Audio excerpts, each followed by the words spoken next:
buenas noches. Les damos la bienvenida a un nuevo capítulo de Noches Nerd. Un espacio de encuentro con el conocimiento entretenido para toda la familia. Dejamos con ustedes a nuestra conductora, Magdalena Cousiño Raspilich. Buenas noches, sean todos muy bienvenidos y bienvenidas a una nueva Noche Nerd del NTV, nuestro canal cultural familiar. En este capítulo hoy día vamos a hablar sobre el habitar. Desde que existimos como especie habitamos, al comienzo en asentamientos transitorios, luego con la agricultura en aldeas, ciudades y hoy día grandes ciudades. Estas mega ciudades hoy día nos están trayendo algunos problemas. Grandes tacos, mala planificación, contaminación. ¿Cómo vivíamos antes? ¿Cómo vivimos hoy día? Y cómo queremos vivir en el futuro es un tema que definitivamente hay que darle una vuelta. Y sobre eso vamos a hablar esta noche, sobre el habitar. Les voy a presentar a nuestras invitadas luego de la siguiente nota. Dentro de 30 años, más de 19 millones de personas en Chile vivirán en ciudades según el Instituto Nacional de Estadísticas, un poco más de 2 billones que en la actualidad. Este aumento en la población implica grandes desafíos, más bocas que alimentar, más energía que producir y más basura y contaminación de la que hacerse cargo. Frente a este escenario ya hay quienes piensan en soluciones que se acercan a la ciencia ficción, como esta ciudad, de 170 kilómetros de largo y 200 metros de ancho, tan alta como la Torre Eiffel, recubierta de espejos, con jardines flotantes y más encima en la mitad del desierto. Pero tal vez las soluciones para habitar en el futuro estén en el pasado. En 2014, cuando se construía la doble vía que uniría La Serena con Vallenar, se encontró el sitio arqueológico El Olivar, un asentamiento diaguita contemporáneo a las sofisticadas construcciones incas. Ahí sus pobladores coexistieron con la naturaleza, distribuyeron sus casas cerca de los lugares mortuorios y después de habitar en él por cerca de 500 años, el olivar desapareció casi sin dejar rastros. ¿Qué podemos aprender de las culturas que habitaron en el pasado para vivir de manera más sustentable en las ciudades del futuro? ¿Qué rol cumplirá la naturaleza en el diseño de los centros urbanos? ¿Cómo podemos abordar los desafíos que traerá el aumento de la población global? Las respuestas en la siguiente Noche Nerd. Bien, ahora vamos a presentar entonces a nuestras ilustres invitadas, la arqueóloga Paola González y la experta en estudios urbanos Carolina Rojas. Bienvenidas a la Noche Nerd, a nuestra alfombra del conocimiento. Hola. Bienvenidas. Ay, perdón. Por favor, Paola, toma asiento que vamos a empezar con Carolina. Carolina Rojas es geógrafa y doctora en Sistemas de Información Geográfica. Es profesora del Instituto de Estudios Urbanos y de Territoriales de la Universidad Católica e investigadora del Centro de Desarrollo Urbano Sustentable, CDEUS. Fue asesora científica en la Ley de Humedales Urbanos y le encanta la magia y lo esotérico. Por eso hoy viene con su bolita de cristal para contarnos cómo habitaremos los humanos en las ciudades del futuro. Hola a todos y todas. Gracias por la presentación y bueno, gracias por la invitación también.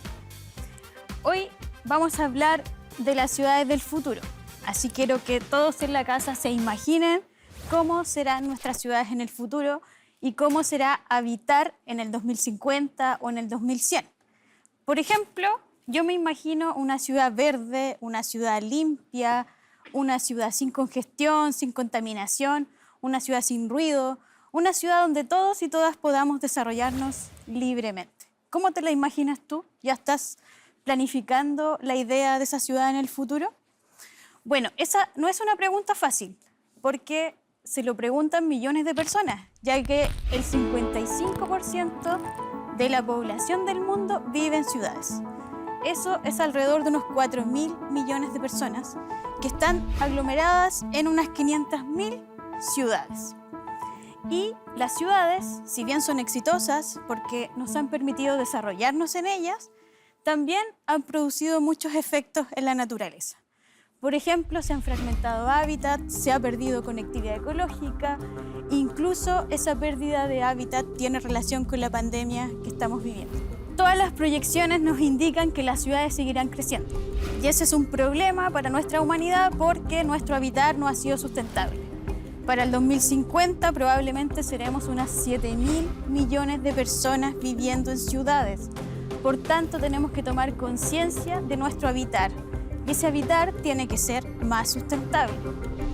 Bien, yo estudio ciudades. Se podría decir que soy una científica de ciudades. Y cuando estudiamos ciudades nos preocupamos de planificarlas, mejorarlas, generar ideas para que ese habitar futuro sea más sustentable. También trabajamos con las personas, trabajamos en los barrios, desarrollamos planificación. Probablemente te estarás preguntando si has participado en algunos de estos proyectos. Quizás te han invitado a hablar de tu ciudad y a comentar cómo esta puede cambiar. Bien, en el futuro tenemos un imaginario y ese imaginario está muy relacionado con la ciencia ficción. Estamos en Noches Nerd, así que siempre hay que hablar del futuro pensando en la ciencia ficción. Pero los que estudiamos ciudades no queremos eso. No queremos ciudades verticales, no queremos ciudades tan tecnologizadas, no queremos ciudades contaminadas o hipermovilizadas. Al contrario, queremos ciudades en armonía con la naturaleza. Por tanto, las ciudades del futuro tienen que sorprendernos, tienen que ser mejores y tienen que ser más amigables con el medio ambiente. Para lograr esto, tenemos que abordar dos principios fundamentales. El primero, la huella de carbono. Esto quiere decir que tenemos que reducir nuestro impacto en el planeta. La huella de carbono es cómo nos movemos, cómo comemos, cómo nos vestimos, cómo nos transportamos, incluso cómo calefaccionamos el hogar. Todo esto emite emisiones de CO2 que finalmente son las responsables del cambio climático. Las ciudades, directa e indirectamente, son responsables de al menos el 70% de las emisiones de CO2. Lo segundo es el diseño urbano. Todos cuando recorremos la ciudad vemos el diseño de las ciudades. Y resulta que existe el diseño urbano sustentable. Eso quiere decir que es un diseño más apropiado para las personas. Hemos destinado mucho tiempo en dar espacio solo a los automóviles y no a las personas que habitan la ciudad. Si queremos un futuro más sustentable, un futuro más amigable y una relación más armónica con la naturaleza, tenemos que planificar nuestras ciudades.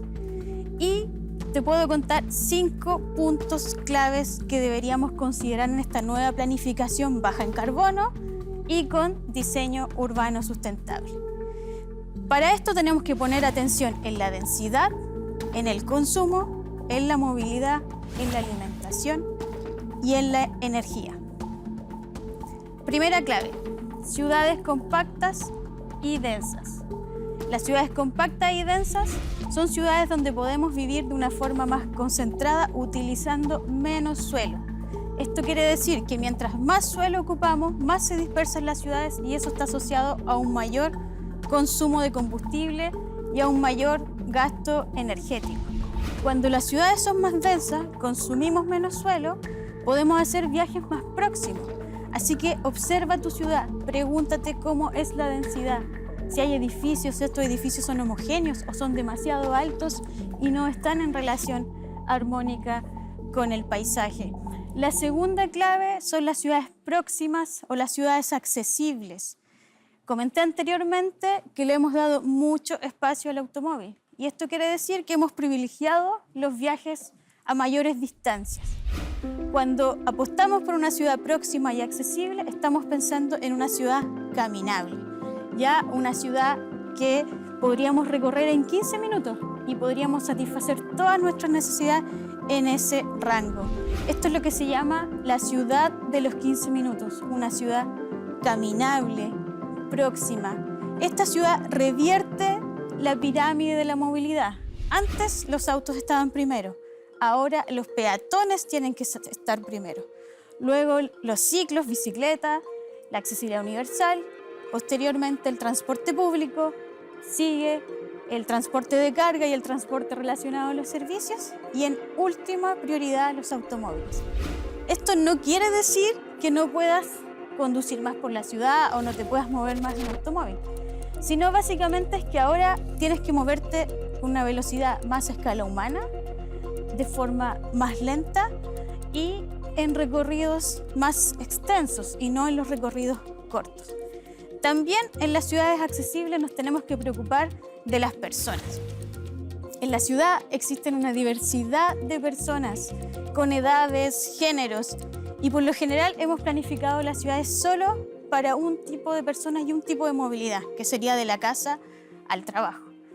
En la ciudad tenemos que preocuparnos de todos y todas. Por ejemplo, las mujeres nos movemos mucho más. Hacemos viajes más cortos y viajes más encadenados. Y esos viajes muchas veces tienen que ver con el cuidado y también con la salud. ¿Cuidado de quién? De niños, niñas y personas mayores. Y ahí otro punto, la edad.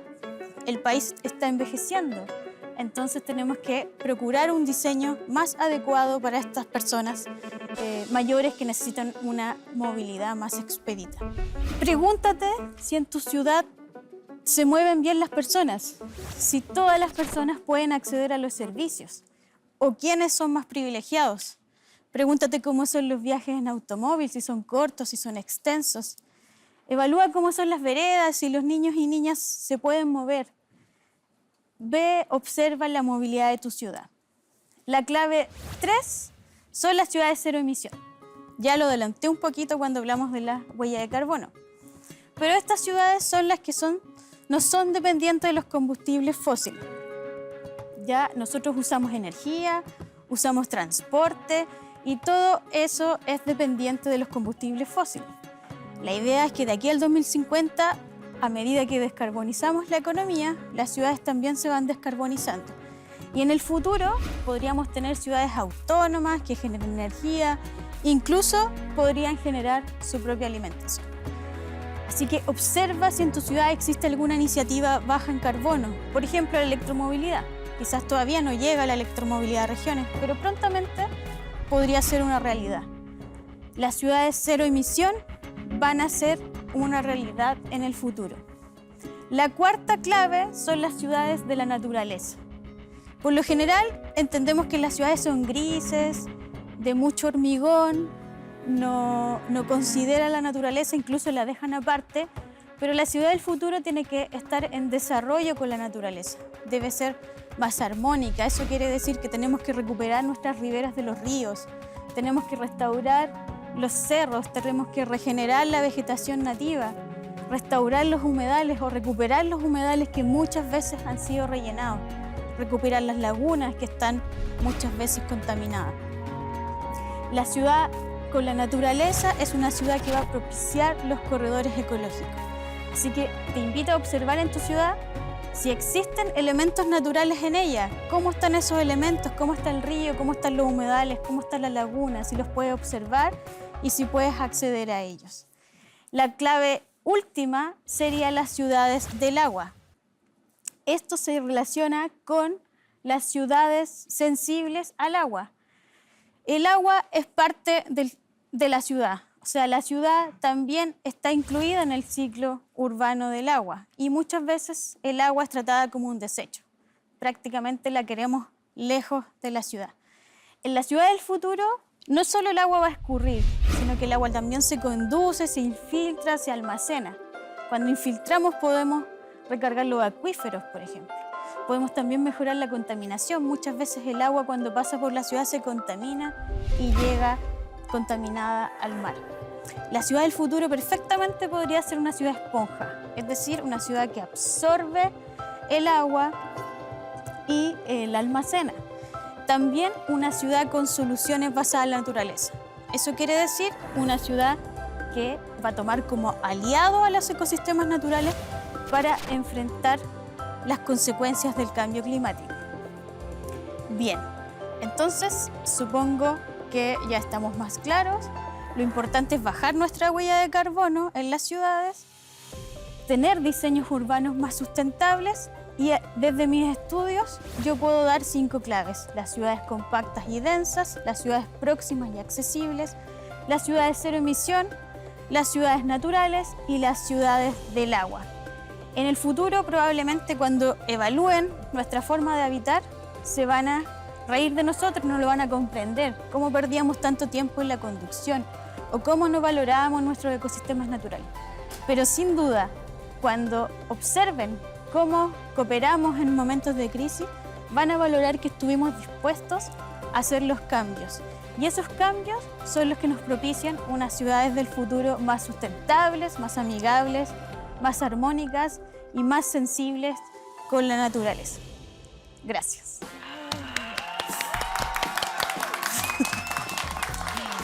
Muchas gracias, Carola. Sí, por favor, toma asiento para presentar a nuestra segunda invitada de la noche. Paola, bienvenida, por favor. Paola González es arqueóloga de la Universidad de Chile, además es abogada indigenista. Es directora del proyecto de rescate e investigación en el sitio arqueológico El Olivar, en la región de Coquimbo, y es autora del libro Arte y Cultura Diaguita Chilena. En los últimos 15 años ha estado visitando y trabajando en la Amazonía peruana, y en su tiempo libre le gusta dibujar, leer poesía, cocinar con su hija y pasear a su perrito River. Pero por favor, ahora ilústranos con tus conocimientos en relación al habitar del mundo antiguo. Muchas gracias, Magdalena. Bueno, quiero agradecer la posibilidad de estar acá con ustedes conversando. Agradecer también la brillante exposición de Carolina. Acá cambia un poco la perspectiva, o sea, yo voy a hablarles de arqueología. La arqueología es una ciencia que en nuestro continente, particularmente en Sudamérica, tiene un enorme sentido, porque nos habla de formas de ser en el mundo muy diferentes al mundo occidental. Si nosotros pensamos hace solo 500 años que llegaron los españoles a estas tierras y 20.000 años de un pasado prehispánico y además de pueblos que han sobrevivido a ese impacto español. Entonces, ciertamente, para mí encuentro de gran interés, ¿no es cierto?, que a partir de los restos materiales podamos ir accediendo a estas otras formas de vida, a estas otras maneras de concebir el mundo. Y bueno, mi especialidad es con el pueblo diaguita. El pueblo diaguita, ¿no es cierto?, se desarrolló más o menos entre el año 1000 al 1500 después de Cristo, hasta la llegada de Diego de Almagro, 1536, al norte semiárido chileno. Y ellos se caracterizan, ¿no es cierto?, por asentarse en los valles transversales, siempre cercanos a los ríos, ¿no es cierto?, con sus campos de cultivo, en un patrón de asentamiento que los arqueólogos entendemos como más bien disperso, ¿no es cierto?, donde se mantiene la autonomía de la familia más bien extensa y que hay lugares de aglutinación específicos para grandes ocasiones. Sin embargo, también los diaguitas, a la par de ser agricultores, pescadores, pastores, ceramistas, desarrollaron un arte visual polícromo sobresaliente, ¿no es cierto?, que está a la par en su complejidad y en su carácter ya casi científico, en la exploración de los diseños abstractos, similar al arte islámico. Entonces es un pueblo que, claro, que sus inserciones musculares son profundas, ¿no es cierto?, que es huella de gran esfuerzo, pero que a la vez destinaron su tiempo a labores estéticas y espiritualmente muy altas, muy altas. Y bueno, y en este contexto es que en el año, ¿no es cierto?, 2014 surge el olivar. ¿Y qué es el olivar? El olivar es un gran asentamiento tanto de naturaleza funeraria como habitacional, donde la cultura diaguita podemos ver desde sus inicios hasta su desarrollo, ¿no es cierto?, la llegada de los incas y finalmente el término de esta gran cultura en tiempos prehispánicos. Entonces nos da la oportunidad de suplir una gran necesidad que tenía la arqueología diaguita, que era que contábamos con hermosas vasijas, pero que carecían de contexto, estaban ahí quietas detrás de un vidrio y cuando uno trataba de saber algo de ellas te decían se encontró en Peñuelas, se encontró en Puclaro, pero había un vacío, no sabíamos quiénes eran los actores, qué pensaban. Entonces esa investigación que yo inicié ya hace unos 25 años atrás, fue a partir del arte visual, que era lo que teníamos, ¿no es cierto? Y viendo su naturaleza, ¿no es cierto?, su simetría, el vínculo con un alter ego animal, que es un felino moteado, y además la constancia de que este pueblo consumía alucinógenos, pude ir haciendo, ¿no es cierto?, estos links con otro tipo de culturas sudamericanas que también en el tiempo presente manifiestan esta antigua tradición, ¿no es cierto?, de arte chamánico sudamericano. No obstante, la gran oportunidad que abre el olivar es que nos presenta a hombres, mujeres, niños, animales, objetos en relación Entonces, este potencial de volver a ver estos contextos, ¿no es cierto?, nos abre una puerta que siempre había estado muy cerrada, que era acceder a aspectos como la ideología, como el simbolismo, el sistema de creencias de los diaguitas. Entonces, bueno, nosotros estamos todavía en plena investigación. Esta es una investigación que financia el Ministerio de Obras Públicas. La intervención que se hizo en el olivar, ahí estuvimos, ¿no es cierto?, desde el año 2015 hasta el año 2017, junto al arqueólogo Gabriel Cantarutti. Primero se hizo un sondeo de un espacio de 380 metros de largo por 50 metros de ancho, que es donde el Consejo de Monumentos Nacionales dejó detenida la construcción de la doble vía que unía las ciudades de La Serena y Vallenar. Y nosotros lo primero que hicimos fue sondear a través de pozos de sondeo, 500 pozos aproximadamente, y descubrimos que había 29 áreas habitacionales o conchales y también 8 áreas funerarias. Y una primera constatación que nos distancia, ¿no es cierto?, de la manera en que nosotros concebimos en Occidente la vida y la muerte, por ejemplo, es que las áreas funerarias y habitacionales estaban totalmente entrelazadas, imbricadas. Nosotros cuando alguien muere, ¿no es cierto?, sale completamente de nuestro mundo cotidiano, tiene un espacio específico, segregado, donde la muerte es estandarizada y unificada, y no tenemos, digamos, la posibilidad de esta proximidad física. En el olivar hubieron 500 años en que los cementerios permanecieron siendo cementerios y las casas de habitación cumplían con esta función habitacional, pero estaban totalmente próximas. Ahora que nos están llegando ya los análisis, ¿no es cierto?, que se han llevado desde que terminaron las excavaciones, estamos cada vez más aprendiendo acerca de su forma de habitar, de su vida cotidiana. Por ejemplo, los estudios de arqueofauna, que son liderados por Patricio López, han descubierto que los camélidos que acompañaban a muchos de los entierros son llamas. Es decir, estamos frente a una comunidad de pastores de llamas cuya domesticación no se produjo en el Norte Chico. Ellos arribaron ya con esa práctica, ¿no es cierto?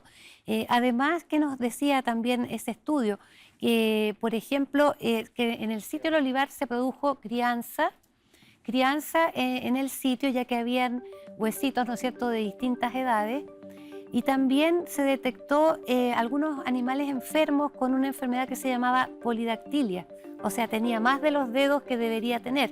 Eso le causaba una dificultad al caminar. Sin embargo, en el olivar, estos animales llegaban a la vida adulta. Eso significa cosas muy importantes en términos de la relación humano-animal. Significa que la comunidad los adoptó, los alimentó y los cuidó para que ellos pudieran llegar a tener esa sobrevida, ¿no es cierto?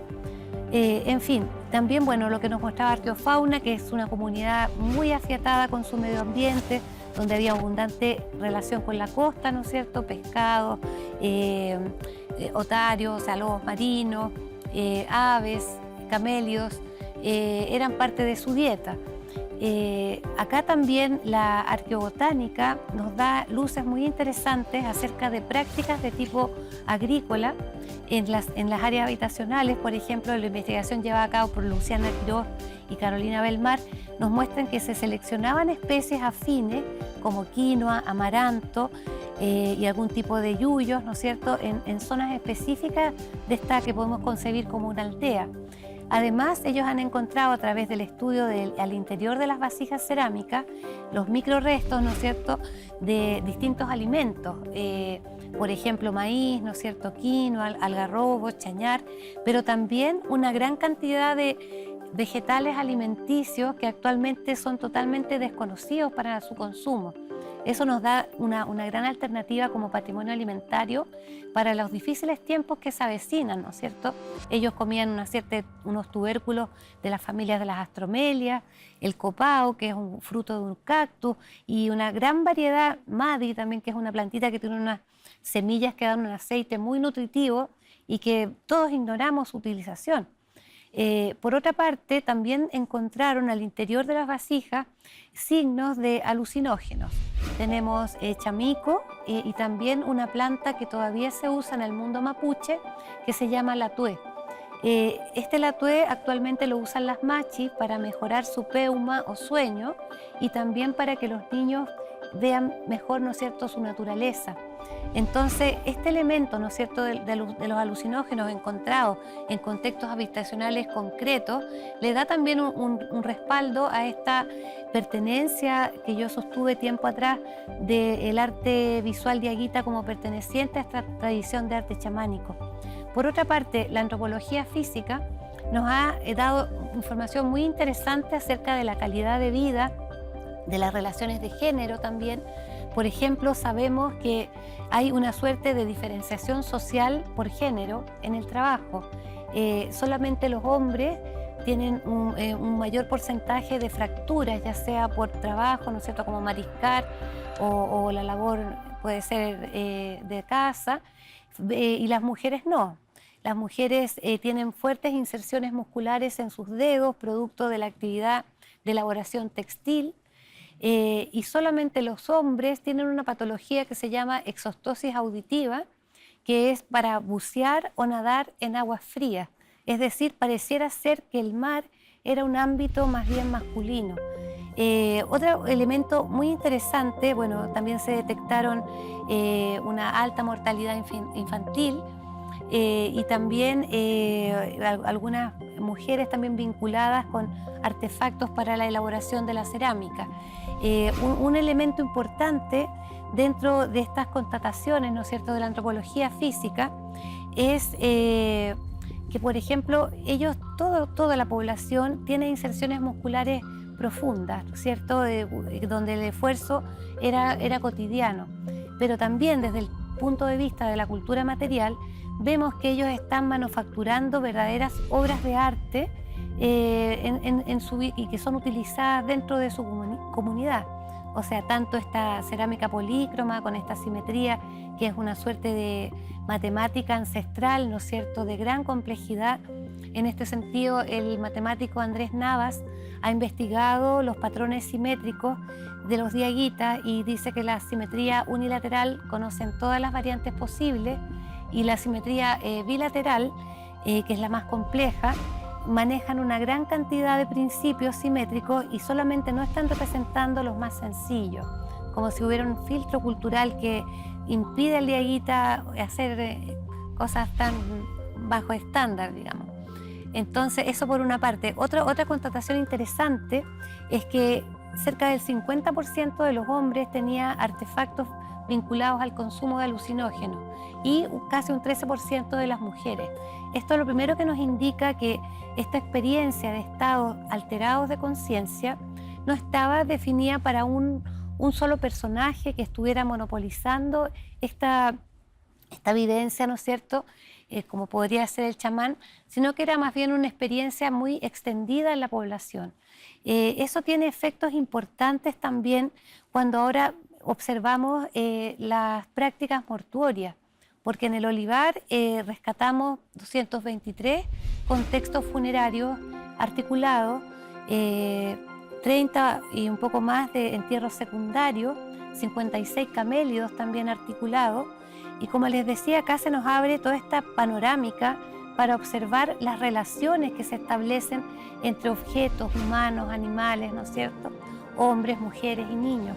Entonces, lo primero que observamos es que muy probablemente se produjo una extensión del concepto de persona. ¿Y por qué lo digo? Porque los cuerpos de humanos y camélidos estaban en una comunión visualmente impresionante, en suertes de abrazos, ¿no es cierto?, en que el animal toma la misma posición del humano. El humano se enterraba en posición fetal, ¿no es cierto?, ya sea inclinado a la izquierda o hacia la derecha, y esta posición también se replica en los camélidos. Y también entra la simetría en la organización de estas configuraciones mortuorias. Son verdaderas obras de arte, ¿no es cierto? Entonces uno puede hipotetizar que la belleza de alguna manera también está mediando con la muerte en el olivar, ¿no es cierto?, en esta cosmovisión diaguita. Entonces, en general, ¿no es cierto?, lo que aquí vemos es como el animismo, que es como percibir una naturaleza sintiente, ¿no es cierto?, en comunicación y con un enorme respeto, está ordenando la vida, al menos en el ámbito de la muerte, de los diaguitas, ¿no es cierto? Observamos vasijas con forma de pecho femenino, acompañando infantes, como si la madre se proyectara en estos objetos, y en fin, una serie de elementos que nos hablan de una extensión del concepto de persona, que en el fondo explicaría de algún modo este encuentro armónico que tiene la cultura diaguita con su medio ambiente y con su espacio. Qué linda tu charla. Qué lindo, y qué lindo imaginarse una relación tan armónica con la naturaleza que pueda generar un estado de bienestar, porque estamos hablando de 500 años de habitar un lugar. Sí, mira, yo quisiera profundizar un poquito en eso. O sea, si tú ves el espacio del olivar luego de 500 años, es un espacio donde plantan hortalizas, donde vuelan mariposas, ¿no es cierto? O sea, nada denuncia la vida que hubo ahí.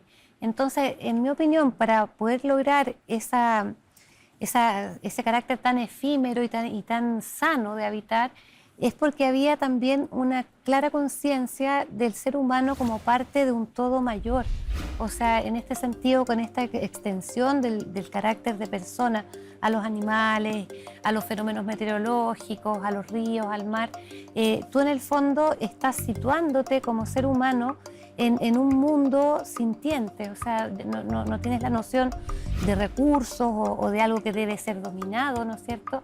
Y esta es una claridad que tienen los pueblos precolombinos y también del presente etnográfico hasta el día de hoy. O sea, ellos son los principales protectores de la naturaleza. Y en nuestro mundo occidental tuvo que haber una enorme evolución para que recién ahora estemos reconociendo a la naturaleza como sujeto de derecho, siendo que esto es algo que estaba totalmente internalizado por parte de los pueblos precolombinos y también de los pueblos actuales que aún sobreviven, ¿no es cierto? Entonces yo creo que una ciudad del futuro tiene que nacer bajo esa convicción de que somos una parte más dentro de este engranaje. ¿Y cómo cómo podemos incorporar estas nociones de vinculación con la naturaleza en ciudades que ya están construidas, habitadas y mal planificadas, donde ya tenemos la infraestructura incómoda, alienada, que nos distancia? ¿Cómo resolvemos donde ya está la embarrada? ¿Cómo podemos convertir eso en una ciudad sustentable? Complejo, porque como tú dices, las ciudades ya están desarrolladas, pero lo primero que había era naturaleza. Generalmente, por ejemplo, muchas de las ciudades chilenas se asentaron cerca de un río. Ahora el río está contaminado, está ocupado. O ya no tiene agua. Entonces, ahí entra el concepto de las soluciones basadas en la naturaleza y también de la infraestructura verde. Cuando yo planteaba lo del diseño urbano, es que el diseño urbano tiene que cambiar. Uno de los errores que han cometido las ciudades es que se ha considerado que lo natural o la conexión con lo bello o con lo espiritual serían las áreas verdes o los parques, que son zonas también artificiales. Y los últimos estudios nos han dicho que al recuperar la naturaleza se recupera también lo que es la biofilia, que no sé si lo conocen. La biofilia son los sentimientos que tenemos con la naturaleza, que pueden ser estéticos, espirituales, incluso científicos. O sea, son varios tipos de valores que las ciudades no habían desarrollado, pero que siempre han estado presentes en la pintura, en el paisaje, en las ciudades más antiguas. En las ciudades modernas se ha ido perdiendo. Entonces también cuando empezamos a recuperar la naturaleza y no solo artificializamos la naturaleza, también eso nos va generando un bienestar psicológico que es difícil de percibir, pero que a la larga nos trae una mejor calidad de vida. ¿Sabes qué? Eso es bien increíble. O sea, primero que a mayor contacto con la naturaleza, mayor impacto espiritual con ella, mayor como recogimiento ante su magnificencia y lo pequeños que somos dentro de la naturaleza. O sea, hay una transformación espiritual que a mí me parece, esto es una teoría personal, pero a mí me parece que es moralizante. Uno adquiere como un concepto, un lugar, una humildad y algo ético en contacto con la naturaleza. Hay algo que pasa ahí que se pierde en su alienación. Oye, a propósito, vamos con la pregunta del público que me parece que es muy contingente. Hola, mi nombre es Carlos y tengo una pregunta para Carolina. Otro problema que ocurre en las ciudades es la gran cantidad de basura que se genera. Pensando que cada vez somos más habitantes, ¿cómo deberían gestionarse estos residuos en una ciudad del futuro? Gracias. Buena la pregunta. Lo importante aquí es introducir la economía circular, que son todas las R: reutilizar, reparar, reciclar, porque los niveles reducir. Los niveles de consumo que tenemos son súper altos, entonces tenemos que hacernos cargo de nuestros residuos, y como es probable que no bajen, la economía circular permitiría que la misma producción de lo que consumimos termine reutilizándose, reparándose, y lo mismo nosotros cuando hacemos el consumo, que ojalá las cosas que compremos las pensemos a un largo plazo y no solo al corto plazo. Ahora, en la gestión de los residuos cada vez se va a introducir más la inteligencia artificial, sobre todo para el reciclaje. Como sabrán, buena parte de lo que llevamos a reciclaje no se recicla, porque finalmente se mezcla y no se produce bien la selección. Entonces ahí la tecnología nos va a ayudar mucho con eso para reciclar más. Y también todo lo que es la producción de energía. O sea, que los residuos, en vez de depositarlo, se haga un tratamiento biotérmico para que se produzca energía. De hecho, en Suecia ya hay edificios con la misma basura de los habitantes. Eso. Se produce el gas, se calienta el agua, puedes cocinar, entonces no tienes residuos. Y eso es lo que sería muy bueno implementar. Sí, yo creo que deberían hacer ilegal que las cosas vengan en paquetes que no sean reciclables. O sea, si no es reciclable, no me lo venda. No me pase el cacho del que el producto venga envuelto. Es un problema. Y además que para uno que tiene que estar separando 80.000 tipos de plásticos distintos, es complicado. E incluso hay algunos que no se reciclan. O sea, los paquetes de fideo me parece que no se reciclan. Los plásticos duros no, cuesta N. Entonces no puede ser que nos sigan vendiendo a 200 millones de paquetes diarios de algo que no se puede reciclar. Claro, y considerando que en los 80 vivíamos lo más bien sin ese tipo de embalaje, comprábamos con bolsa, papel. Claro. O sea, a granel todo el rato. Y si tiene que venir con un envase, el envase tiene que ser o reutilizable o por lo menos reciclable, pero no que se Yo creo que acá igual va a hacer falta políticas públicas sensibles. O sea, tanto como para implementar este tipo de medidas, ¿no es cierto?, que favorezcan el reciclaje, como también para que la formación de las nuevas generaciones incorpore todo este conocimiento de vida que han acumulado los pueblos precolombinos. O sea, sin ir más lejos, o sea, la cosmovisión mapuche, la cosmovisión andina, tiene tantos elementos que ayudarían a un cambio de actitud en nuestro habitar. Pero de todas maneras. Oye, una pregunta, pues, cambiando un poquito el tema. Es que me parece que hay que aprovechar la oportunidad de tener una arqueóloga. ¿Por qué crees tú que si eran contemporáneos los diaguitas y los incas, y tenemos a los incas que hacen estas tremendas ciudadelas, con una arquitectura hecha para perdurar de piedra, con unos niveles de encaje que todavía no se entienden, que no cabe ni una aguja, y hay una tecnología, un conocimiento en la construcción para que sea perdurable?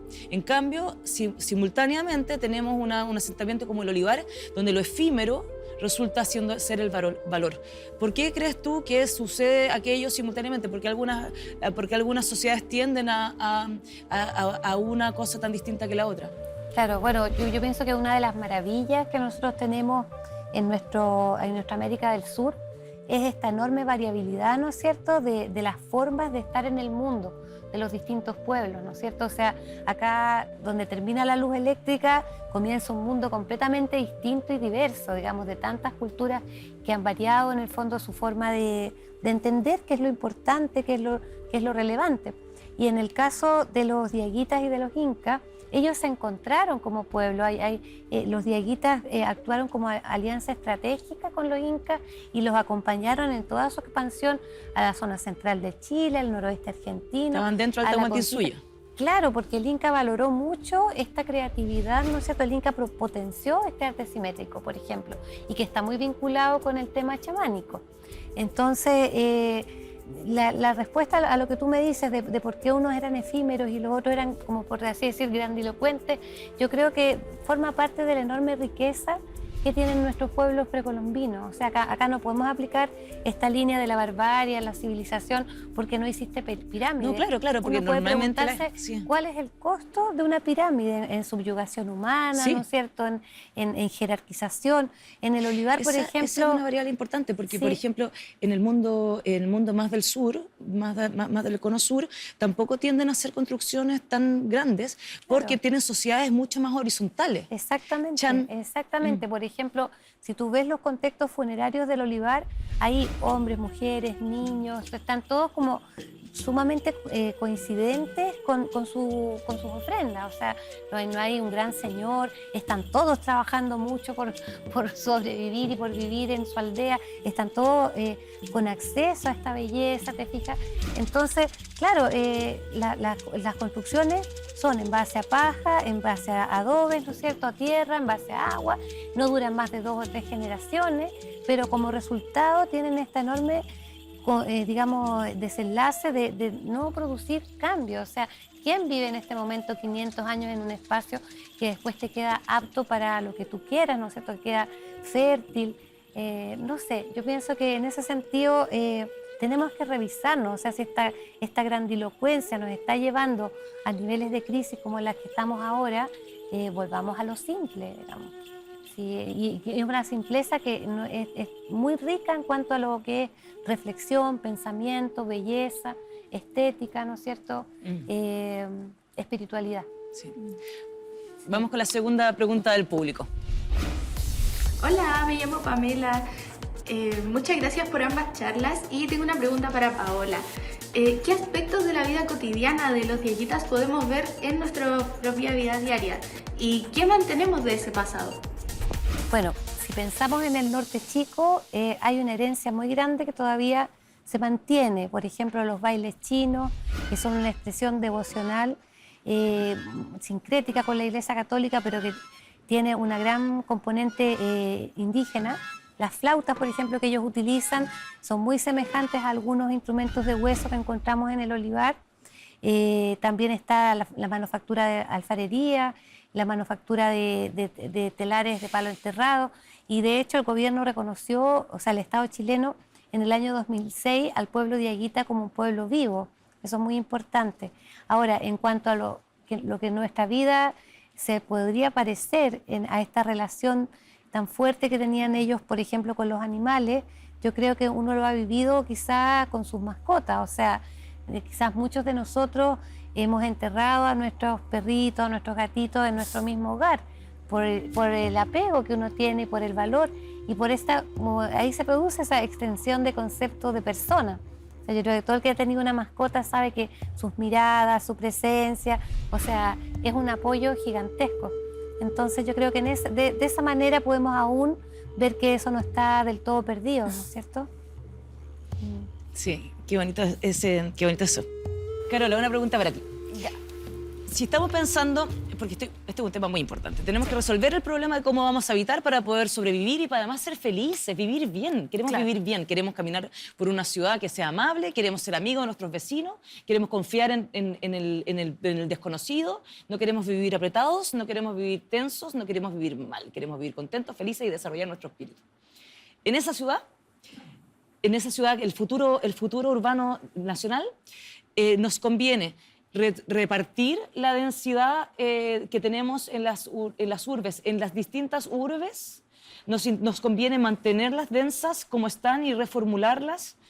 ¿Qué nos conviene como modelo para futuro con la cantidad de millones de personas que somos? Porque una mega ciudad puede llegar a ser sustentable, así como la tenemos. Bueno, las megaciudades tienen ingresos mucho más altos que las nuestras, por ejemplo. Entonces, nunca van a ser sustentables en ese sentido, porque son aglomeraciones y son concentraciones de mucho capital. Ahora sí van a tener iniciativas de sustentabilidad súper buenas, como París con la ciudad de los 15 minutos, Barcelona con la supermanzana, o sea, van a lograr bajar emisiones de CO2. El futuro más sustentable de las ciudades sería en escalas intermedias, y ahí podríamos tener densidades de 4 o 5 pisos, corredores ecológicos, restauración de naturaleza.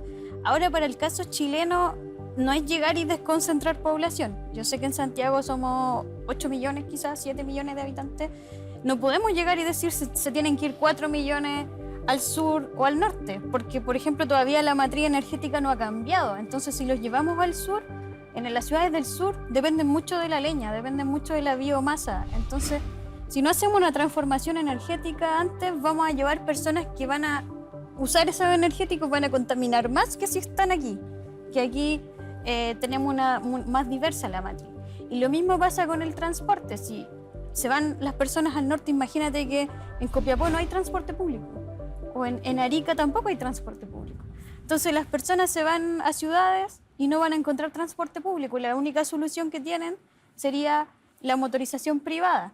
Entonces, previo a la desconcentración, tendría que haber políticas públicas fuertes de cambio de energía, de reciclaje, de transporte, de movilidad, de áreas verdes, y también esto acompañado con descentralización, porque estas comunidades, ciudades intermedias tienen que ir acompañadas también de empleo. Estos empleos tienen que ser rentables, competitivos, porque así como hay migraciones al norte, al sur, que son las que están en conflicto hoy en día por las parcelas de agrado, también llega mucha gente a las ciudades más grandes, a Concepción o a Santiago. Entonces los movimientos no son solo en una dirección. Y tú que estás dentro del mundo de la investigación, cuando se habla de descentralización, ¿están contemplando cómo resolver estos problemas para poder conseguir una descentralización sustentable? Yo todavía no he entrado en esa discusión para Chile. En el mundo sí. Hay muchos programas de descentralizaciones policéntricas. Por ejemplo, las ciudades europeas se desconcentraron, pero también son ciudades autónomas entre sí, son autosuficientes. Eso quiere decir que son capaces de proveer todos los servicios a las personas, y esas personas no se tienen que desplazar. En cambio, por ejemplo, si acá no va acompañado de un proceso de descentralización, nos vamos toda a la región del Biobío, pero finalmente todos van a terminar yendo a Concepción, porque es la única que tiene universidad, claro, la única que tiene mayores empleos, acceso. Entonces, esto se parece mucho como cuando planificaron las ciudades de la Segunda Guerra Mundial. Los alemanes hicieron todo un modelo de descentralización, el modelo de Cristales. Tendríamos que apuntar a una lógica, no así, pero a un tipo de pensamiento súper elevado, en el sentido de que no es solo desconcentramos, sino que también cómo generamos esas oportunidades de Es una empleo, gran cómo- oportunidad, es una Sí, gran oportunidad de desarrollo, porque efectivamente lo podemos hacer mejor. Exactamente. Y mucho mejor. Oigan, chiquillas, encuentro que este capítulo está redondito, hermoso, así que me acompañan a Gracias. despedirlo. Ya. Y ¿saben qué? Yo invitaría a la gente a la casa a seguir investigando sobre estos temas para que sean partícipes, acompáñenme a despedir, para que sean partícipes como ciudadanos de las ideas y de pensar sus ciudades. De hecho, eso es súper clave, porque el futuro tiene que ser compartido. Y si me preguntas, la palabra principal es a compartir. Compartir el auto, compartir el transporte público, compartir la energía, compartir la alimentación. El futuro tiene que ser cada vez más en el compartir. Y ese sentido de integración, o sea, no luchar más por los recursos y por estar arriba de la pirámide, sino que comprender que este engranaje o lo integramos todos de manera recíproca y afectuosa, porque si algo tienen los pueblos andinos y amazónicos que nos enseñan mucho sobre el afecto, recuperar esas redes, ¿no es cierto?, para poder salir adelante. Me parece, ¿escucharon? Muchas gracias por acompañarnos esta noche. Muchas gracias, chiquillas, se pasaron. Gracias. Por favor, síganos en las redes sociales. Si tienen dudas, preguntas, comentarios, preguntas a las expositoras, escríbanos y nosotros se las transmitimos y les respondemos por redes sociales. Y nos vemos en el próximo capítulo. Muchas gracias, buenas noches. ¡Ay, qué lindo!